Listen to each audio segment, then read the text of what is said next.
नमस्कार, आइमा मीडिया में आपका स्वागत है। देश में आरक्षण की आग बुझने का नाम नहीं ले रही है। विभिन्न वर्गों के लोग आरक्षण की मांग के समर्थन में आग सुलगाते रहते हैं। मुसलमानों को लेकर मराठे तक 24 घंटे आरक्षण का राग अलापा जा रहा है। देश में जैसे ही चुनाव आते हैं, आरक्षण को लेकर नेताओं के स्वर तेज हो जाते हैं। लोकसभा चुनाव के बाद अब महाराष्ट्र, हरियाणा और झारखंड में विधानसभाओं के चुनाव होंगे। वोटों की फसल काटने का ये दुधारू और भौतरा हथियार बन गया है।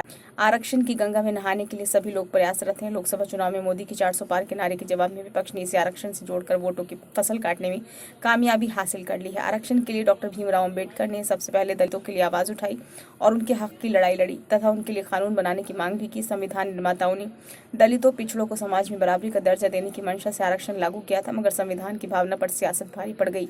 आरक्षण को लेकर देश में शुरू से ही दुविधा की स्थिति हो रही है। कोई सर्वमान्य हल नहीं निकलने के कारण आरक्षण को लेकर देश भ्रमजाल से नहीं निकल पा रहा है। संविधान की भावना कभी भी जाति आधारित आरक्षण की नहीं थी, बल्कि सामाजिक व शैक्षणिक रूप से पिछड़े लोगों को बराबरी पर लाने की थी। जब संविधान सभा की ड्राफ्टिंग कमेटी ने स्वयं से पिछड़ा वर्ग शब्द जोड़ा था तो सवाल उठे थे।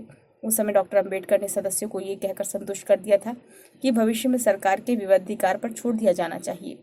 सामाजिक आर्थिक बराबरी का लक्ष्य हासिल करने के लिए संविधान में जिस आरक्षण की व्यवस्था की गई थी, वो लक्ष्य का पूरा हुआ या नहीं, ये आज भी बहस का मुद्दा है। ये सही है कि आरक्षण ने कमजोर वर्ग, मलाईदार तबका भी पैदा किया है, जिसके कारण उसका पूरा लाभ जरूरतमंदों को नहीं मिल पाता।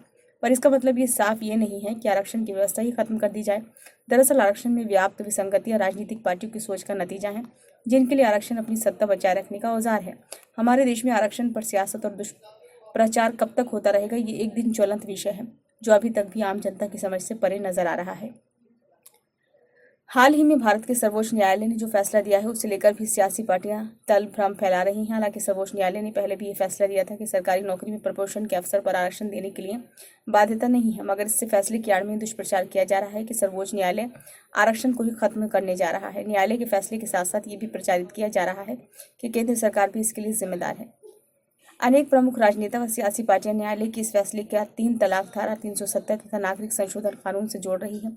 सर्वोच्च न्यायालय ने संविधान निर्माताओं की उस व्यवस्था व भावना को उल्लेखित किया है जिसके अंतर्गत आरक्षण को मूलभूत अधिकार नहीं माना गया। बहरहाल आरक्षण को लेकर वोटों की फसलें काटने वाली, सियासत की रोटियां सेकने वाली सियासी पार्टियों की सत्ता की चाहत में आरक्षण की आग कब बुझेगी, कहना मुश्किल है।